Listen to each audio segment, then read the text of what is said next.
আমাদের খরমা মধ্যপাড়ার পুরাতন জামে মসজিদের ঈদগাহ মাঠ, নতুন ঈদগাহ মাঠ আমরা মিল করে নিলাম এবার গাড়ি দিয়ে। এখানে 10 কাঠা মাটি ঈদগাহ মাঠ মিল করে নিতেছি। আমরা এবার রোজার ঈদে আমাদের এই মাঠে নামাজ পড়ব।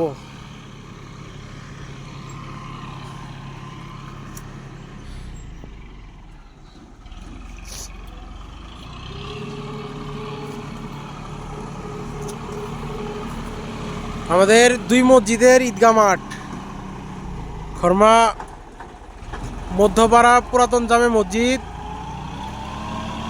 এবং খরমা পূর্বপাড়া নতুন জামে মসজিদ।